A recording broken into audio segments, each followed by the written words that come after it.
สวัสดีค่ะท่านผู้ชมวันนี้เรามาอยู่กับช่องก๊อกก๊อกแชนแนลนะคะวันนี้เรามาอยู่ที่บ้านพักริมหาดโอเคเรานี่ค่ะหาดเป็นหาดแบบนี้เนาะเป็นบ้านติดทะเลเลยและนี่คือทางเดินนี่ข้างนอกก็จะประมาณนี้นะคะมีโต๊ะให้โอเคอันนี้ห้องของเราบอสแปดนี่นะคะเข้ามาในห้องแล้วนี่คือเตียงจะมีเตียงแล้วก็อันนี้โทรทัศน์นะคะแล้วก็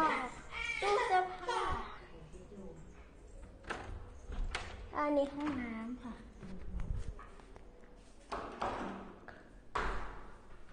ห้องน้ำจะมีอ่างล้างหน้าซุ้มพวกถังขยะแล้วก็พวกฝักบัวประมาณนี้นะคะโอเคเราไปดูวิวที่ริมหาดกันเลย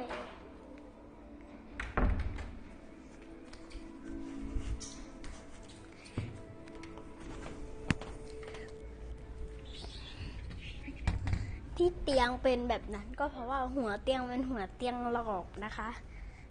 เราจะหยิบเตียงให้เป็นเตียงเดียวกันน่ะโอเคบรรยากาศริมหาดเพิ่งจะ1 นาที 48 วิเองนะเนี่ยคือแบบเป็นบ้านหลายหลังมากคุณก๋อมีไฟต้นไม้เนาะต้นไม้เต็มเลยนี่มีที่นั่งฟรีด้วยนะบ้านหลังละ 1,200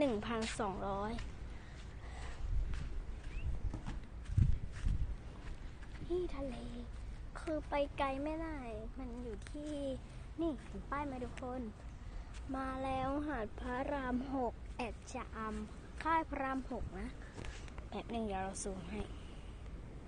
ซูมไม่ได้ดีกว่านี่โอเค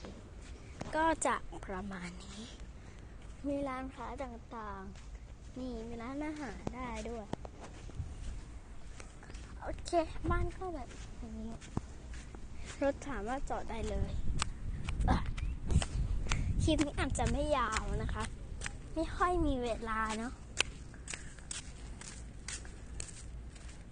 ที่บ้านมันสวยมีเตียงฟรีถูกไหมล่ะนั่นน่ะมันเข้ามาข้างในอยู่ที่เพชรบุรีนะคะตอนนี้ไม่ใช่ที่เก่าที่เราเคยถ่ายไปแล้วเนาะ